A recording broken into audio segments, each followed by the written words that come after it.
सभी को नमस्कार। आज हम लोग क्लास 10th का साइंस शुरू कर रहे हैं। साइंस में हम लोग चैप्टर 2 यानी कि अम्ल क्षार तथा लवण का कुछ इंपॉर्टेंट क्वेश्चन करेंगे। अम्ल क्षार सभी लोग जानते हैं कि जो नीले लिटमस को लाल कर देता है वो अम्ल की प्रॉपर्टी होती है, और लाल लिटमस को जो नीला कर देता है वो क्षार की प्रॉपर्टी होती है। तो अम्ल स्वाद में खट्टा होता है और क्षार स्वाद में कड़वा होता है। तो इस तरह से हम लोग अम्ल क्षार पढ़ चुके हैं, अच्छे से जानते भी हैं। लवण का जो इम्पोर्टेंट फैक्ट पॉइंट होता है, लवण में जो फार्मूला होता है, जैसे बिरंजक चूर्ण हो गया, सोडियम हाइड्रोक्साइड हो गया, जैसे कास्टिक सोडा यानी हो गया, ब्लीचिंग पाउडर हो गया, ये सारी चीजें जो इम्पोर्टेंट होते हैं, धावन सोडा हो गया, धोने वाला सोडा या खाने वाला सोडा होता है, प्लास्टर ऑफ पेरिस होता है। तो ये जितने भी होते हैं फार्मूला बेस्ड, ये बनाने की विधि होती है, इसे हम लोग कार्बनिक रसायन कहते हैं। तो हम इस तरह से लवण को शुरू करने से पहले लवण जान लेते हैं होता क्या है। लवण एक ठोस अवस्था में पाए जाते हैं। लवण की जो प्रॉपर्टी होती है वो जलीय विलयन में सुचालक का कार्य करता है। ये ठोस अवस्था में पाए जाते हैं और ये एक्चुअल में उदासीन होते हैं। लवण बनता कैसे है, जैसे हम बात करें कि जब अम्ल क्षार पढ़ चुके हैं तो इसका यूज भी हम लोग पढ़े कि जब अम्ल तथा क्षार की क्रिया अगर आपस में होती है, जब एक अम्ल ले लिया जाए और एक क्षार ले लिया जाए, जब इन दोनों का आपस में क्रिया कराया जाएगा, जब दोनों आपस में मिलेंगे तो एक जाकर के लवण का निर्माण करते हैं। लवण के साथ साथ जल का निर्माण करते हैं। जब अम्ल और साथ अभिक्रिया करके लवण तथा जल बना लेते हैं, इसको हम लोग जो अवस्था में पाया जाता है इसे हम लोग लवण कहते हैं। ये सॉलिड होता है, ये ठोस अवस्था में पाया जाता है, इसे हम लोग लवण कहते हैं। जैसे एग्जाम्पल का अगर कोई ले लें, कोई एग्जाम्पल मान लीजिए ले लिया जाए, जैसे अम्ल ले लिया जाए NaCl या फिर HCl। HCl कोई एग्जाम्पल ले लिया जाए और इसके साथ NaOH NaOH NaOH एक क्षार ले लिया जाए और इसकी आपस में जब अभिक्रिया कराएंगे तो यहाँ से एक H ये वाला और एक H यहाँ, ये दोनों H मिलकर के H2 बनाएंगे और वो निकल जाएगा, वो बाहर निकलेगा तो H2O होगा। ये पानी का निर्माण, जल का निर्माण कर देंगे और बचेगा हमारे पास Na और Cl। ये साधारण नमक होता है और ये उदासीन भी होगा, और ये इसका अगर जलीय विलयन होगा तो ये सुचालक का भी कार्य करता है। ये ठोस अवस्था में पाए जाते हैं, इसे हम लोग साधारण नमक या साधारण नमक कहते हैं।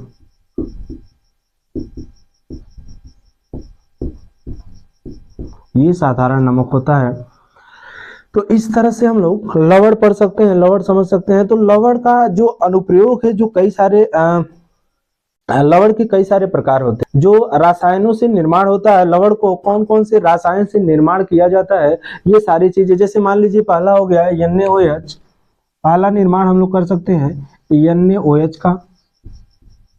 कास्टिक सोडा, कास्टिक सोडा या फिर इसको क्लोर क्षार प्रक्रिया कहते हैं। ये जो प्रक्रिया से प्राप्त होता है इसे हम लोग कहते हैं क्लोर क्षार प्रक्रिया भी कहते हैं हम लोग। और दूसरा हम लोग पढ़ सकते हैं ब्लीचिंग पाउडर या फिर बिरंजक चूर्ण। दूसरा इसे हम लोग कास्टिक सोडा भी कहते हैं, कास्टिक सोडा, या फिर इसका जो नाम होता है वो सोडियम हाइड्रोक्साइड होता है, सोडियम हाइड्रोक्साइड। ये सोडियम हाइड्रोक्साइड होता है और इसको हम लोग कास्टिक सोडा भी कहते हैं, NaOH को। और दूसरा होता है बिरंजक चूर्ण, और बिरंजक चूर्ण क्या होता है CaOCl2, CaOCl2। इसे ब्लीचिंग पाउडर या बिरंजक चूर्ण कहते हैं।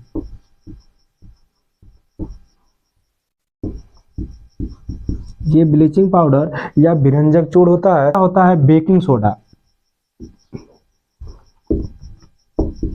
बेकिंग सोडा, बेकिंग सोडा का जो फार्मूला होगा NaHCO3।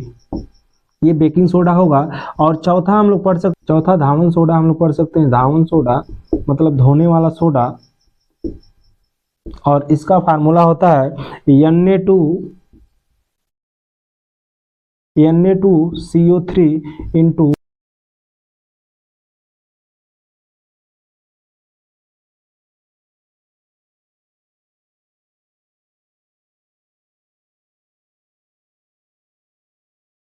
प्लास्टर ऑफ पेरिस, इसका जो फार्मूला होगा CaSO4 into half H2O, CaSO4 into half H2O होता है प्लास्टर ऑफ पेरिस का। और यहाँ धावन सोडा यानी धोने वाला सोडा होता है Na2CO3 इंटू 10H2O, और ये है बेकिंग सोडा, ये खाने वाला सोडा होता है, ये खाने वाला सोडा होता है NaCO3। ये होता है सोडियम बाइकार्बोनेट और ये होता है सोडियम कार्बोनेट। ये सोडियम कार्बोनेट है और ये सोडियम बाइकार्बोनेट है। तो यहाँ से अगर हम लोग इसका खाने वाले सोडे में और धोने वाले सोडे में दोनों में अगर डिफरेंस फाइंड आउट करें तो यहाँ देख रहे हैं कि धोने के लिए पानी की आवश्यकता होगी, तो ये 10 मोल पानी होता है।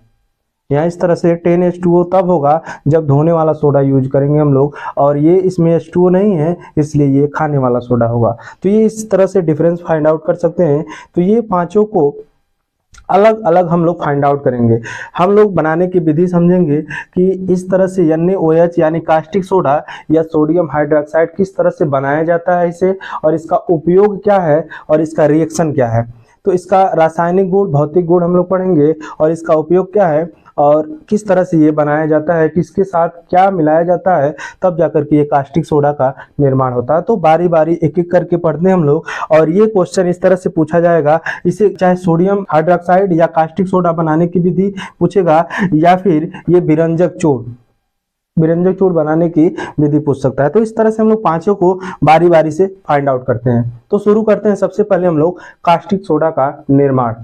तो हम लोग फर्स्ट समझते हैं सोडियम हाइड्रोक्साइड यानी कि कास्टिक सोडा का निर्माण। तो कास्टिक सोडा का अगर निर्माण करना है हमें, तो हम क्या करते हैं, नमक यानी कि NaCl, सोडियम क्लोराइड NaCl, इसको हम लोग कहते हैं साधारण नमक, और ये होता है सोडियम क्लोराइड। जब सोडियम क्लोराइड को जल में मिलाया जाता है, H2O यानी कि जल में मिलाया जाता है, तो हमें प्राप्त होता है सोडियम हाइड्रोक्साइड NaOH, और यहाँ से ये Na और ये हाइड्रोजन और यहाँ से एक H, ये टूटेगा, H2O को तोड़ेंगे हम लोग OH माइनस और EH प्लस में,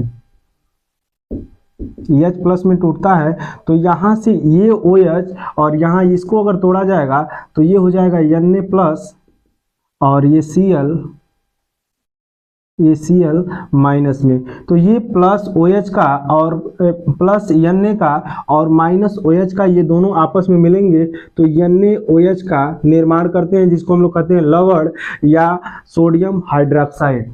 तो इस तरह से ये निर्माण होगा, और क्लोरीन गैस, ये Cl क्लोरीन गैस बाहर निकल जाएगी, मुक्त हो जाएगी, और क्लोरीन गैस के साथ ये हाइड्रोजन गैस भी मुक्त होता है। अगर इसको बैलेंस करना है तो हम क्या करेंगे, तो यहाँ देख रहे हैं हाइड्रोजन 2 है, तो 2 हाइड्रोजन है और एक हाइड्रोजन यहाँ है, 2 से मल्टीप्लाई करेंगे तो 4 हाइड्रोजन हो जाएगा, और 2 ऑक्सीजन, और 2 से यहाँ गुणा करेंगे तो ये 4 हाइड्रोजन हो गया, 2 ऑक्सीजन और हाइड्रोजन बैलेंस हो जाएगा। यहाँ देख रहे हैं क्लोरीन गैस जो है वो 2 है, और यहाँ क्लोरीन गैस 1 है, यहाँ सोडियम 2 है और यहाँ 1 है, यानी कि 2 से जब मल्टीप्लाई कर देंगे हम लोग तो ये दोनों बैलेंस हो जाएगा। तो हम लोग समझ सकते हैं कि ये कास्टिक सोडा है, ये लवण के फॉर्म में है, ये कास्टिक सोडा इसको हम लोग कहते हैं। और यहाँ से एक क्लोरीन गैस और हाइड्रोजन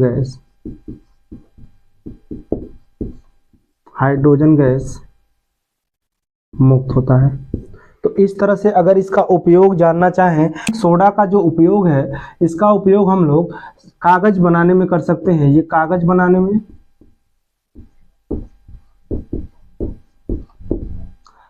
बनाने में अपमार्जक भी बनाने में कर सकते हैं। सोडियम हाइड्रोक्साइड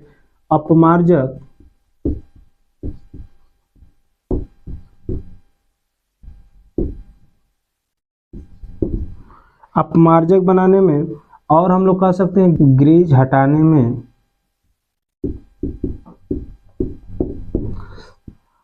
और चौथा हम लोग कृत्रिम फाइबर के रूप में,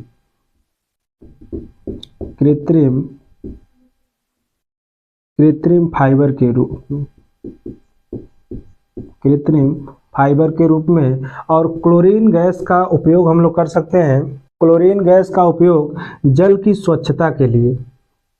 पांचवा हम लोग कर सकते हैं क्लोरीन गैस का उपयोग जल में स्वच्छता के लिए।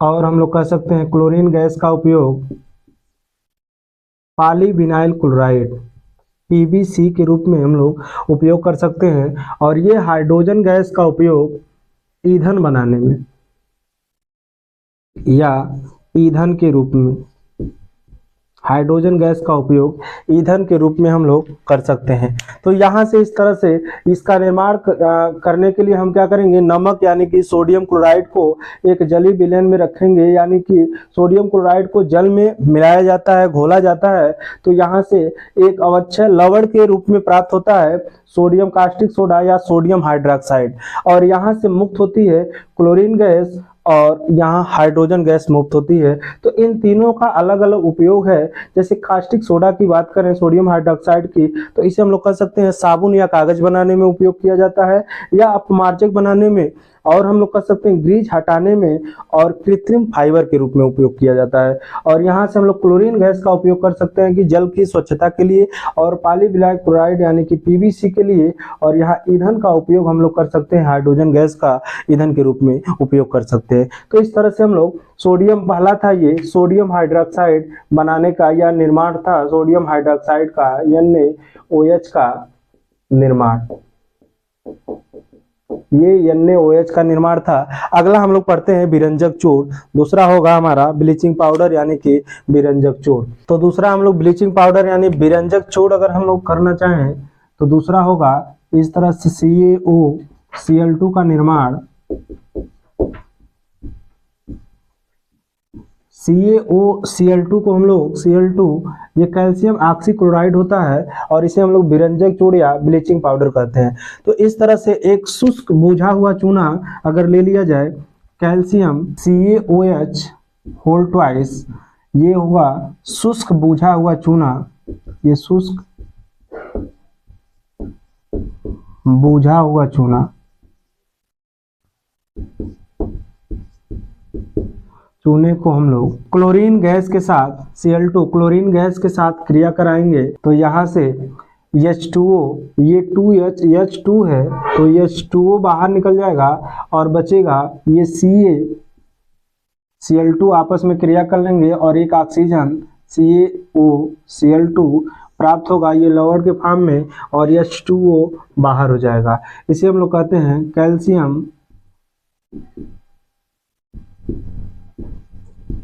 Calcium oxychloride. और इसका उपयोग अगर जाने हम लोग,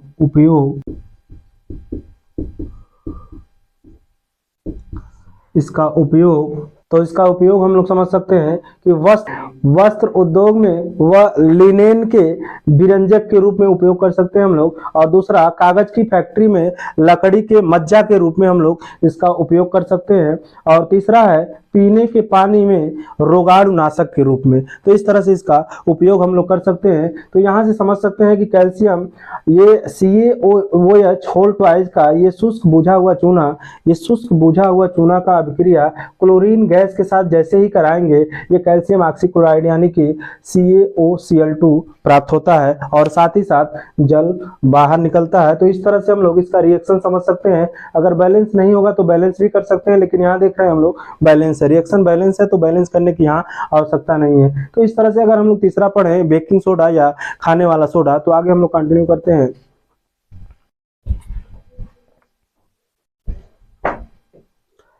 आगे हम लोग समझते हैं बेकिंग सोडा या खाने वाला सोडा को हम लोग समझते हैं। इसका फार्मूला होता है Na, ये थर्ड है बेकिंग सोडा, NaHCO3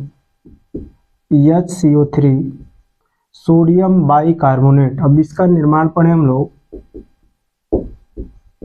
इसका निर्माण कैसे होता है। तो नमक यानी कि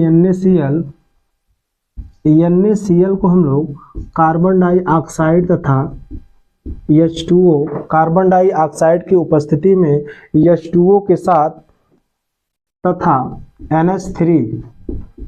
NH3 के साथ जैसे ही अभिक्रिया कराते हैं हम लोग, तो ये NH3 और यहाँ से एक क्लोरीन गैस ले लेता है तो ये होगा NH3Cl और प्लस यहाँ से मिलेगा Na सोडियम तो रहेगा और यहाँ से एक हाइड्रोजन बाहर निकाल लेगा NaH और CO3, यहाँ से एक ऑक्सीजन और ये ऑक्सीजन इसके साथ जुड़ करके CO3 बनाएगा, यहाँ से एक ऑक्सीजन निकलेगा और यहाँ से CO2 यानी कि हाइड्रोजन के साथ CO3 बना लेगा। और इसको अगर बैलेंस करना चाहें तो यहाँ देख रहे हैं हाइड्रोजन यहाँ होगा, एक हाइड्रोजन कम है, ये NH4Cl होता है तो यहाँ होगा ये NH4Cl और ये NaHCO3। तो इस तरह से ये जैसे ही NaCl यानी साधारण नमक को कार्बन डाइऑक्साइड की उपस्थिति में एक जल तथा NH3 के साथ अभिक्रिया कराते हैं हम लोग, तो हमारे पास NH4Cl प्राप्त होता है और NaCO3 जिसे हम लोग कहते हैं बेकिंग सोडा या खाने वाला सोडा।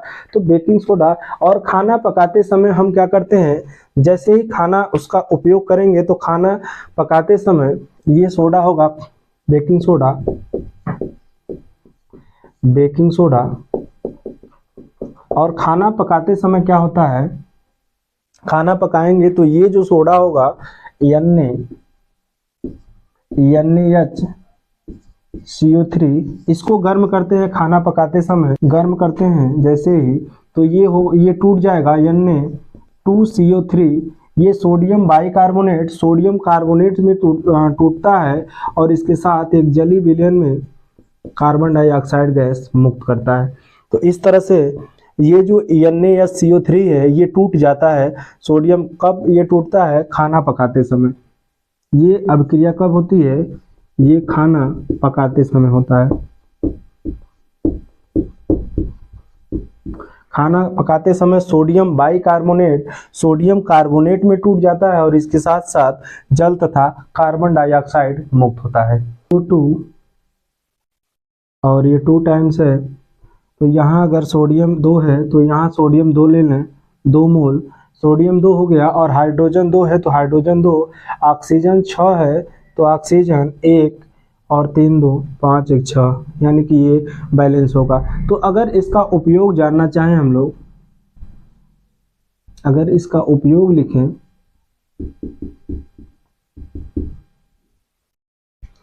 तो इस तरह से हम लोग लिख सकते हैं। यहाँ अगर निर्माण पूछेगा तो हम लोग लिख सकते हैं कि साधारण नमक को कार्बन डाइऑक्साइड की उपस्थिति में या कार्बन डाइऑक्साइड के साथ जल तथा NH3 के साथ अभिक्रिया करने पर NH4Cl तथा बेकिंग सोडा या NaCO3 या फिर सोडियम बाइकार्बोनेट प्राप्त होता है। और खाना पकाते समय ये बेकिंग सोडा को क्या करते हैं हम लोग, गर्म करते हैं। तो ये जैसे ही खाना पकाते समय गर्म करेंगे तो ये टूटता है Na2 यानी कि सोडियम कार्बोनेट में और ये H2O और कार्बन डाइऑक्साइड मुक्त करता है।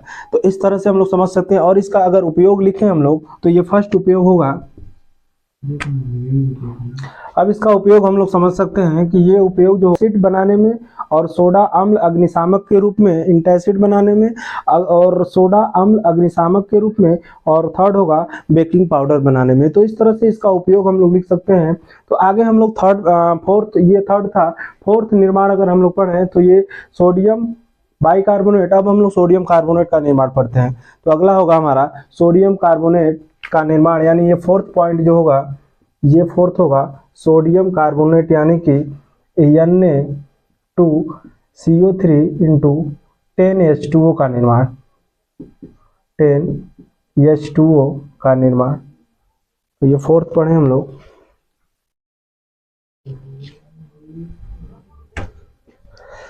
तो अब हम लोग पढ़ते हैं सोडियम कार्बोनेट का निर्माण हम लोग पढ़ते हैं। तो सोडियम कार्बोनेट को एक Na2CO3 सोडियम कार्बोनेट को 10 मोल H2O के साथ, 10 अणु H2O के साथ अगर हम लोग गर्म करेंगे या मिलाएंगे तो ये इसका एक क्रिस्टल प्राप्त होता है। किसका, Na2CO3 का ये क्रिस्टल, ये 10 टाइम्स H2O प्राप्त होगा। इसको हम लोग कहते हैं ये क्रिस्टल के फॉर्म में होगा।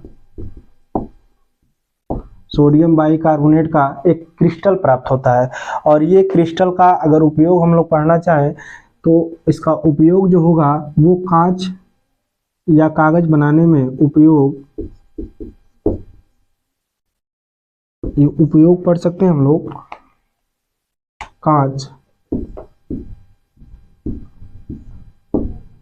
कागज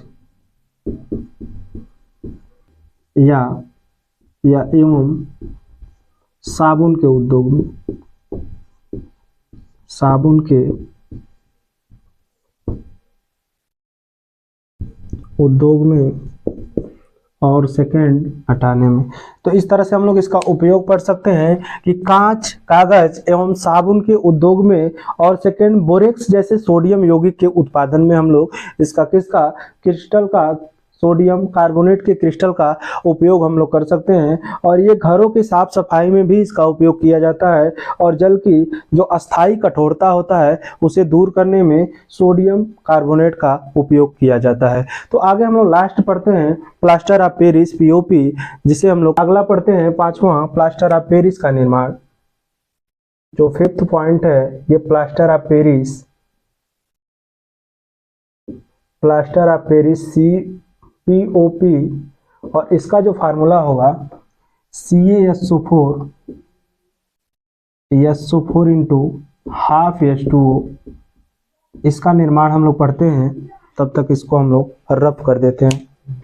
तो प्लास्टर ऑफ पेरिस का निर्माण हम लोग पढ़ते हैं। तो प्लास्टर ऑफ पेरिस जिप्सम को जैसे ही हम लोग, जिप्सम का जो फार्मूला होगा CaSO4 इंटू 2H2O, इसको हम लोग कहते हैं जिप्सन। जिप्सन को हम लोग 100 से लेकर के 120 डिग्री सेंटीग्रेड या फिर 373 भी कह सकते हैं, 373 केल्विन तक हम लोग जैसे ही गर्म करेंगे तो ये जो H2O है, ये H2O का CaSO4 के साथ आधा H2O इसके साथ होगा और इसका 3/2 जो H2O होता है वो बाहर निकल जाता है। ये जो प्राप्त होगा हाफ H2O के साथ, यही हमारा होता है POP, यानी कि प्लास्टर ऑफ पेरिस। इसको हम लोग कहते हैं calcium hemi sulphate,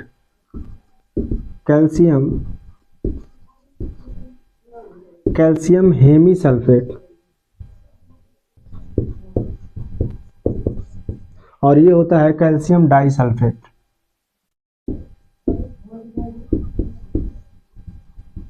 calcium disulphate. तो इस तरह से हम लोग POP यानी कैल्शियम हेमी सल्फेट का निर्माण कर सकते हैं। और इसका अगर उपयोग जाने हम लोग तो ये उपयोग इसका होगा, उपयोग दीवारों को चिकना बनाने में, दीवारों को चिकना बनाने में, और सेकेंड हम लोग कह सकते हैं कि टूटी हुई हड्डियों को जोड़ने में इसका उपयोग, टूटी हुई हड्डियों को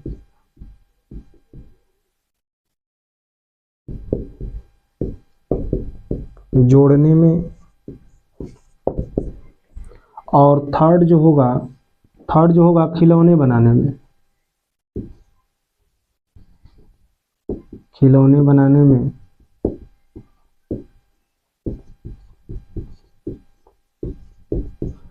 प्लास्टर ऑफ पेरिस का उपयोग किया जाता है। तो इस तरह से हम लोग ये जो 5 रिएक्शन बनाने का, निर्माण करने की विधि पढ़े और इसका उपयोग खास करके बहुत एग्जाम में, कॉम्पिटिटिव एग्जाम में भी बहुत ज़्यादा इंपॉर्टेंट होता है, ये अक्सर पूछा जाता है। और ये सबसे ज़्यादा इंपॉर्टेंट तो ये POP होता है। POP का फार्मूला होता है और जो रासायनिक सूत्र होता है कैल्शियम हेमी सल्फेट और कैल्शियम डाइसल्फेट, ये दोनों महत्वपूर्ण होता है। किससे क्या बनाया जाता है? ये जिप्सम से हम लोग प्लास्टर ऑफ पेरिस का निर्माण करते हैं। कब? जब 273 केल्विन या फिर 100 से लेकर के 120 डिग्री सेंटीग्रेड तक इसे गर्म करते हैं। तो इस तरह से ये सारा जो केमिस्ट्री का ये 5 रिएक्शन था, ये पूरा का पूरा इंपॉर्टेंट है। इसमें से हर साल लगभग 1 या 2 क्वेश्चन हमेशा पूछे जाते हैं, चाहे रिएक्शन से रिलेटेड या फिर बनाने की विधि से रिलेटेड। तो इस तरह से हम लोग केमिस्ट्री को पढ़ सकते हैं। ऐसे ही हम लोग लेकर के आएंगे इलेक्ट्रिसिटी का या लाइट का जो भी पॉइंट ऑफ व्यू, एग्जाम के पॉइंट ऑफ व्यू से इंपॉर्टेंट होगा, वो सारा का सारा मैराथन क्लास यानी 1 शॉट वीडियो के रूप में इस तरह से हम लोग लेकर के आएंगे और कवर करेंगे। तो आगे इस तरह से जुड़ने के लिए चैनल को सब्सक्राइब कीजिए, और अगर वीडियो पसंद आए तो ज़्यादा से ज़्यादा लोगों के पास शेयर कीजिए। तो मिलते हैं इसी के साथ, इसको एंड करते हैं। मिलते हैं किसी नए टॉपिक के साथ अगली क्लास में। तब तक के लिए good bye, thank you so much.